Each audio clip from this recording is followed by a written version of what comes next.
the roundtable conference held at Parliament House today, which was organized by the DAP,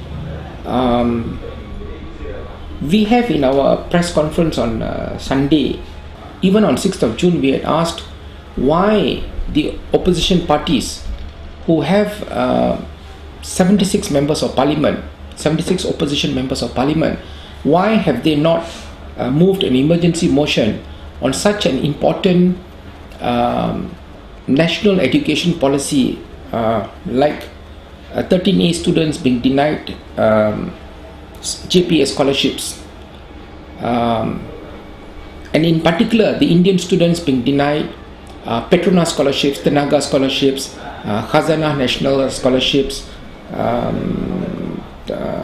Telecom Malaysia scholarships, Mara scholarships, Sime Derby scholarships. Why have they been denied has never been explained.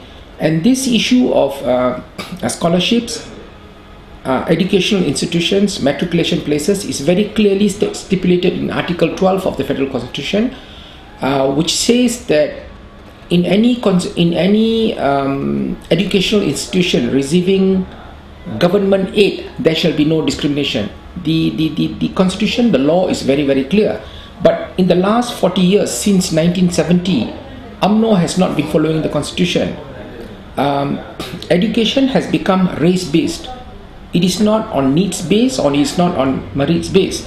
So we are disappointed that despite PAS, Keadilan and DAP claiming to be multiracial parties, they have not up to date. They have not. It has been about a month since the outcome of the rejections of even students with 13 A's being denied JPA scholarships, being denied matriculation places. There are 40,000 matriculation places in Malaysia in 9 matriculation colleges nationwide.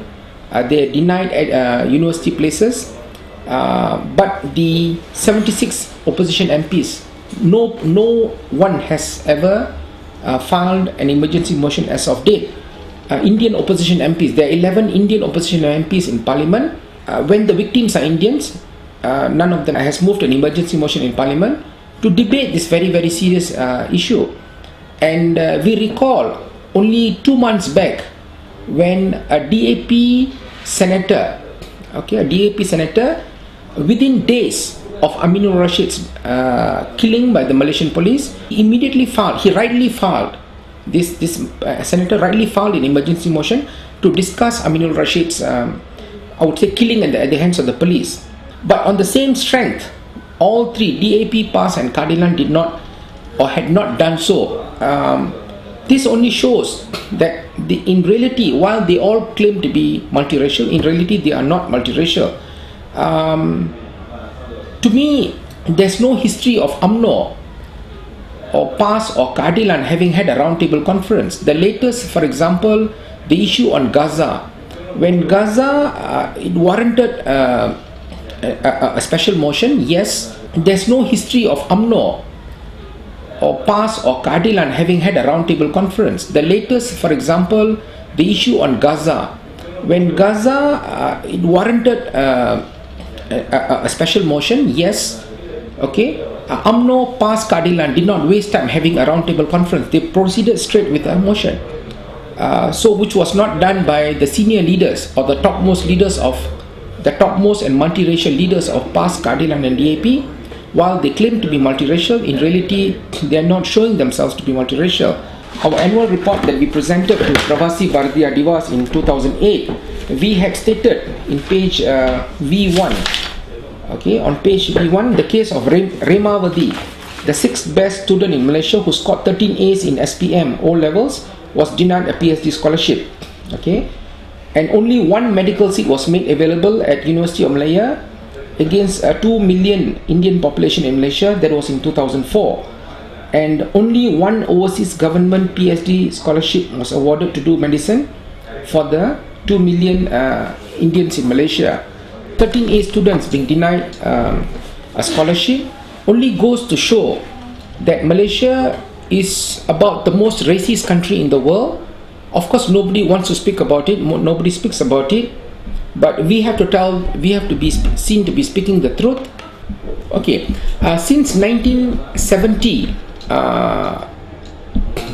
the Indians have been excluded from the national mainstream educational policy of Malaysia, and the Indian students, the poor Indian students, suffer the most because even the poor Chinese students, there are scores of Chinese guilds and associations who offers them loans and scholarships.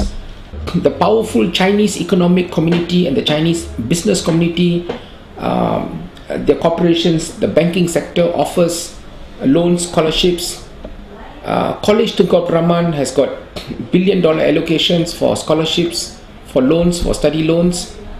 But for the Indians, where do they turn to? For a poor Indian, where do they turn to? A student who got even 13 A's was denied a place in matriculation in university for JPA scholarships. The authorities say you appeal, but to us, why do you have to appeal? My question is, why did you reject in the first place? The maximum number of subjects a student can take is 12, but this student seemed to have taken 13 subjects. But why reject her in the first place? While the government gives out loans and scholarships and university places and matriculation places to the Malays, who helps the Indians? Who speaks for the Indians? And of course, by raising this real and genuine concern, we are again and again being accused of being racist.